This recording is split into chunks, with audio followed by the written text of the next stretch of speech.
In this talk, I would put on record some very crucial requirements for doing a very good PhD.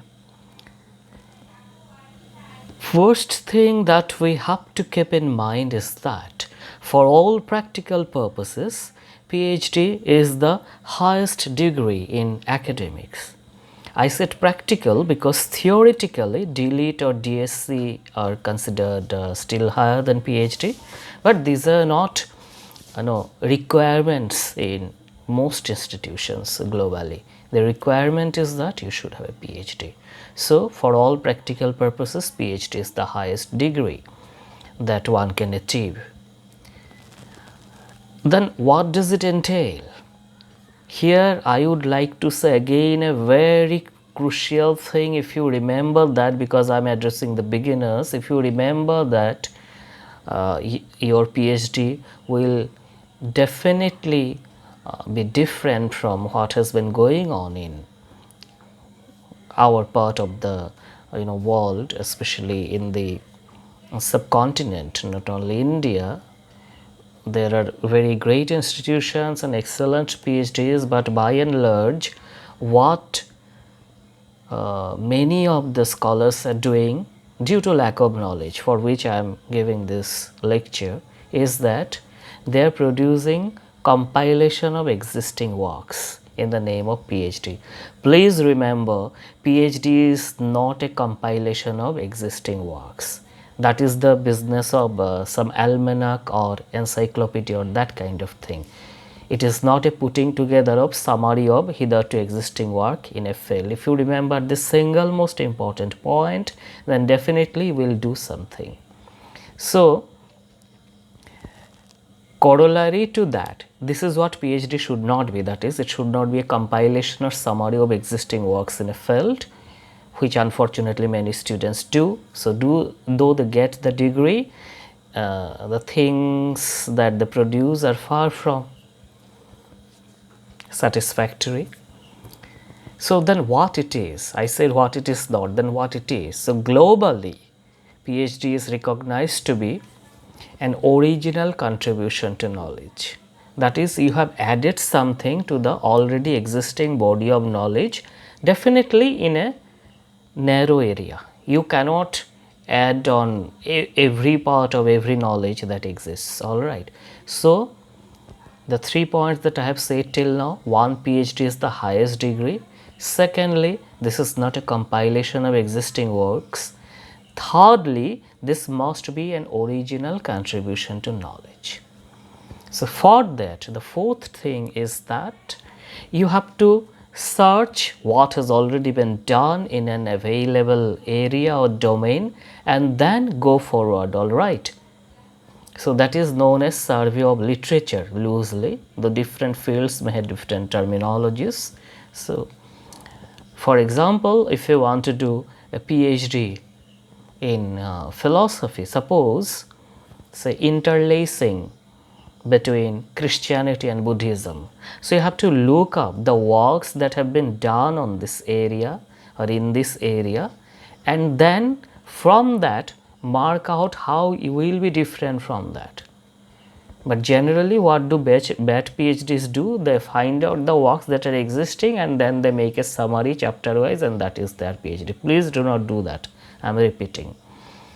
So, that is survey of literature. But coming to a more pragmatic side again, I think I will detail those methodologies survey in a later lecture if time and space permits. But coming to a more pragmatic aspect, therefore, the fourth point is, since it has to be an original contribution of knowledge, you see, for all these fuzzy things that have been going on for years in the name of PhD, our esteemed bodies like UGC and MHRD has made it mandatory that there should be a coursework of 6 months, and the preference is given to full-time scholars.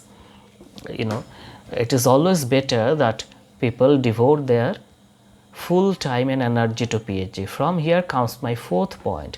At least for a few years, make PhD your heart and soul. Otherwise, you will not produce a good work. And in fact, you will produce a work which has no standing, because now globalization, liberalization, all these are there. So, you are every day, every moment, you are actually competing with the global scenario. So, even if in earlier generations PhDs that were of a comfortable kind or convenient kind or moderately good were accepted, now this is very, very competitive. So, you have to devote your heart and soul to PhD. Do not do any other things. So, for you to be able to do that, you have to assess your finances, right? So, it is always best, unless you are a very rich person, to go for a fellowship.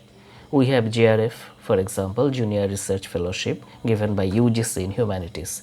So, there are many other fellowships. These days Google is there for these things. I need not tell you. Fellowships available for research in history, you may Google, and then you will get and you apply. If you do not, if you have a job, then it will be very taxing, but still then you have to devote your time wisely between your job and your PhD. It is always better to get a leave from your job. In most of the cases, people who come to do PhD in my area, humanities, social sciences, their jobs are also related to academics, so it is always easier to get some kind of a sabbatical or other thing. All right, so get a job, get leave from job, or by whichever means you can, try to get as much time for your PhD as you can. Now, the fifth most important point is, after understanding it is the highest degree, then original contribution to knowledge, and then it is not a compilation, and that it is actually should be a full-time business. You see, you will not do PhD repeatedly. Like some people do MA 14 times, 15 times, but if you do a good MA, one is enough. So, like that, PhD also, you do not do too many PhDs in a lifetime. Since you will be doing it only once, why not devote yourself to it by all means? So, now the fifth point is that avoid plagiarism like a plague. Even Turnitin and other softwares may not be foolproof, because I have been guiding PhDs for more than 10 years now. Often I have seen, of course, these were introduced later, that they catch the things that are only fed into their database, Turnitin and other things. Some domains are fitted into it. So, sometimes what happens is unintentional plagiarism is there. Intentional, we understand that nobody can help you unless you become your own moral guide. And I believe good students coming to do PhDs, they never practice it. Good students may not do a great PhD, but then they do a good PhD. Here is the point. There is a difference between a good PhD and a great PhD. Whatever I have said, if you follow in toto, it will be a great PhD, but there is something more.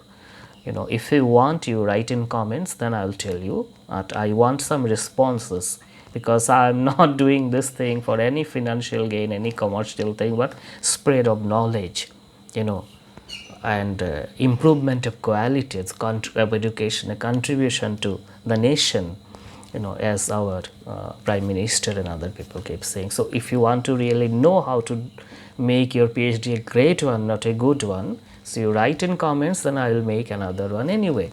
So, intentional plagiarism, no one can help you unless you are yourself, an ethical being. Unintentional, yes, there we must be systematic. How does it happen? You see, we take notes when doing PhDs. In our times, we took notes in pen and paper. These days, maybe on computer. So often, when you take notes are taken in two ways generally. One is verbatim for quotation purpose, another is in a summary form of other people's writings and sayings. So, sometimes due to laziness and other things, we do not mention the sources. We think that we will add later, but when later we keep compiling things, sometimes we miss the point that this was not what we said, but somebody else said. And then without knowing, if you put it in, then you will be caught for unintentional plagiarism, and this will be very embarrassing for you yourself and your supervisor. All right. So unintentional plagiarism must be avoided by being very systematic and avoiding all kind of laziness, all kinds of laziness. Now the sixth point is that, just as I said, PhD is not a compilation of existing works, it is also not a newspaper article or even book article or a kind of review. Unfortunately, very unfortunately, in our part, most people do not understand that. They do not understand the difference between newspaper article, or magazine article, and a research writing. This is very, very essential.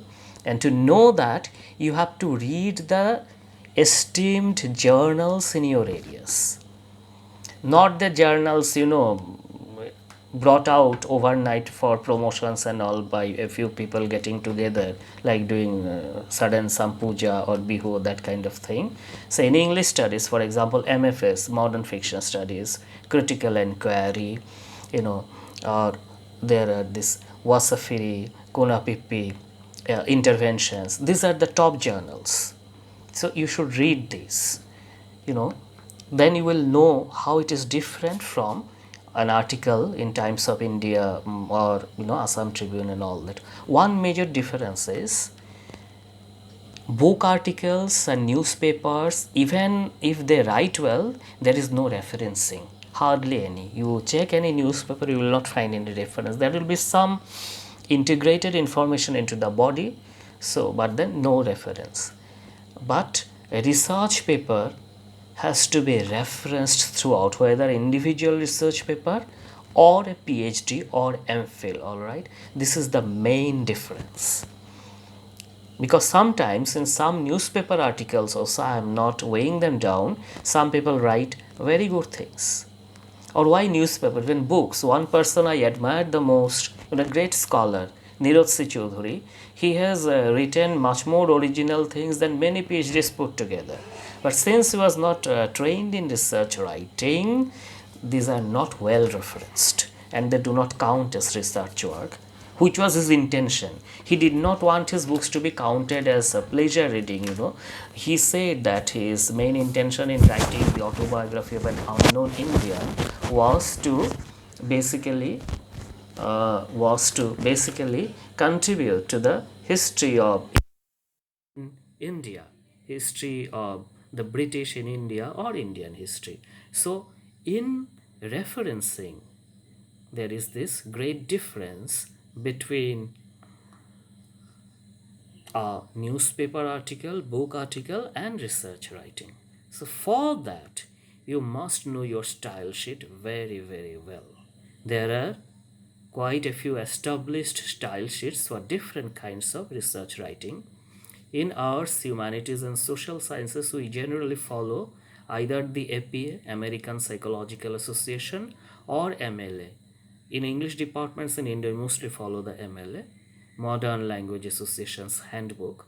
Now, the 8th edition is going on. Well, you may follow the 7th also, though ideally it is best to follow the latest. But the main thing is that whichever edition you follow, you must be consistent. Half of it in the 7th edition format and half of it in the 8th, that will not do. So that is another important thing.